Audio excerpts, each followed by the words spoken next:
Olá, tudo bem? Aqui quem vos fala é professor Alexandre Ferreira Ramos, da disciplina Tratamento e Análise de Dados ou Informações. E neste vídeo damos continuidade ao tema Medidas Resumo e apresentamos as medidas de dispersão, desvio médio e variância. A variância é equivalente ao bastante popular desvio padrão, e que eu suponho que vocês têm conhecimento prévio, ao menos de ouvir falar. Bom, o que as medidas de dispersão têm como função é complementar as medidas de tendência central, no caso média, moda ou mediana. Essas medidas de dispersão servem para quantificar o quanto o valor individual da variável de interesse numa certa população difere, em média, do valor médio que você obtém para essa mesma população e variável. Em média, porque você precisa utilizar essa medida para comparar diferentes populações ou amostras que contenham aquela mesma característica de interesse.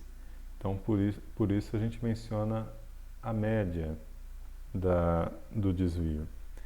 Essa quantidade é importante porque ela te permite estabelecer qual é a variabilidade que uma determinada variável tem dentro de uma determinada população. E isso é importante porque te permite fazer estimativas. Vamos considerar, por exemplo, que a gente esteja preparando uma prova e aí é necessário estimar o tempo que os estudantes vão levar para cumprir esta prova. Então, nós vamos fazer isso baseado em experiência prévia. Digamos que nós tenhamos tido 5 salas de aula no passado e nós entregamos aquela prova e vamos cronometrar o tempo que os estudantes levam para entregar a resolução desse problema ou desta prova. E suponhamos mais ainda que, em média, em todas as salas de aula avaliadas, por uma magnífica coincidência e conjunção dos astros, todos tenham dado o valor médio de 40 minutos. Isso não implica que todos os alunos gastem 40 minutos. Necessariamente haverá desvios em relação a esse tempo médio, que está indicado aqui por essa linha vertical pontilhada. Por exemplo, na sala laranja, os alunos concentram o tempo de entrega entre 30 e 50 minutos. Já na sala roxa, pode variar de 10 a 70 minutos, com uma concentração maior aqui nesse intervalo entre 30 e 50 minutos, mas tendo a possibilidade também significativa de gastar de 20 a 60 e assim sucessivamente. Já na sala azul, veja que tem um grupo significativo de alunos que gasta de 15 a 30 minutos, um grupo não tão significativo, mas ainda assim significativo, que gasta de 30 a 50 e outro que gasta de 50 a 85 minutos. Nós também temos na sala verde-limão, que estava na moda nos anos 90, que tem um grupo grande que gasta de 5 a 15 minutos, outro que gasta de 35 a 45 e outro que gasta de 65 a 75 minutos. Por fim, na sala rosa, nós temos essa imensa variabilidade que você tem alunos que gastam de 0 a 80 minutos para entregar o teste. E veja que essa é uma distribuição uniforme, né? Então a proporção de alunos é sempre a mesma, em qualquer subintervalo de tempo que a gente tome. Então, veja então que quando você vai planejar a sua prova, ao analisar esse histograma, você tem uma noção de como dimensionar a prova, o tempo que você vai disponibilizar aos estudantes para a realização desta prova. Então, o desvio te auxilia em como estabelecer a noção da variabilidade em torno da média que você vai ter e assim estimar melhor fazer um plano melhor de acordo com o seu objetivo. Para calcular numericamente o valor, seja do desvio médio, seja da variância, nós temos duas equações que apresentamos aqui. No caso do desvio médio, o que nós fazemos é multiplicar 1 sobre n pelo somatório em i de 1 a n do módulo do valor absoluto da diferença entre cada medida e o valor médio para aquela população ou amostra da variável x. No caso do desvio padrão, ao invés de usar o módulo, você toma o quadrado da diferença entre cada medida individual e o valor médio. Esse 1 sobre n está indicando que a gente está pegando, você primeiro soma todos os desvios e depois divide por n, isto é, você pega o desvio médio naquela amostra ou população. Quando você pensa em termos de variância, você tem um detalhe que é importante de se realçar.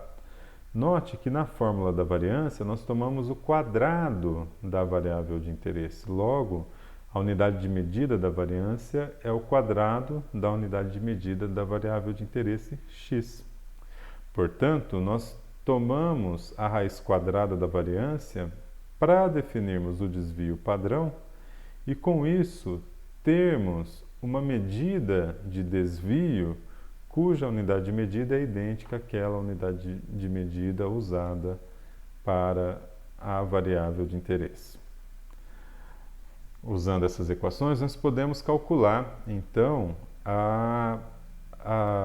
tanto o desvio médio quanto a variância da variável de interesse numa ou em algumas populações ou amostras. Suponhamos, por exemplo, 4 grupos de alunos e suas respectivas notas. E suponhamos então que no grupo A,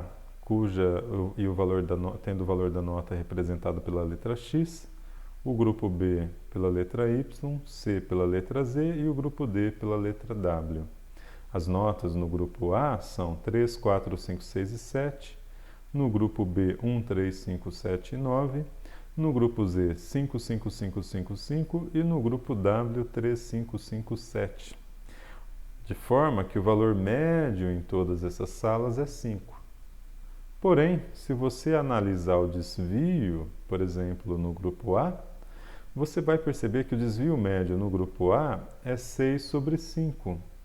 Correto? Ok? Em torno de 1.2.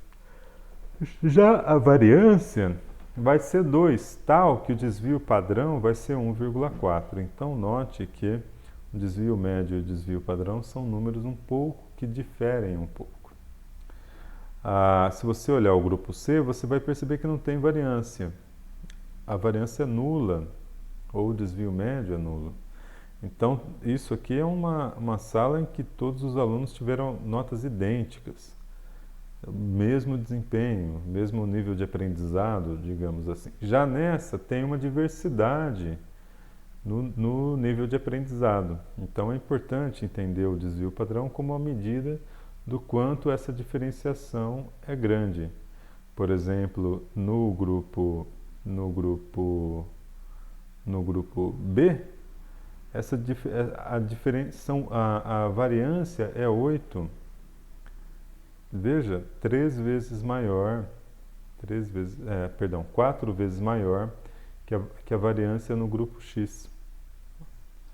Então, e ele tem um desvio padrão de aproximadamente 2,8. Então, ele tem uma variabilidade bem maior no grupo B em relação ao grupo A. E note também que o uso dessas medidas médias permite você comparar, e aí fica como exercício para vocês, comparar como se comportam a variância e o desvio médio nos grupos A, B e C em relação ao grupo D. Para concluirmos, eu gostaria de retomar essa figura, esse gráfico aqui. E solicitar que vocês façam uma análise desse histograma e digam nesta análise por escrito o que é que está faltando neste histograma, quais são as informações que não estão boas e como vocês podem incluir essas informações para garantir que este histograma faça-se digno do nome histograma. Com isso, eu concluo, desejo boa sorte na execução dos exercícios referentes a esse tema, que as dúvidas sejam todas reunidas e que a gente possa discuti-las e aprender mais acerca desse assunto. Um grande abraço e até a próxima. Tchau, tchau.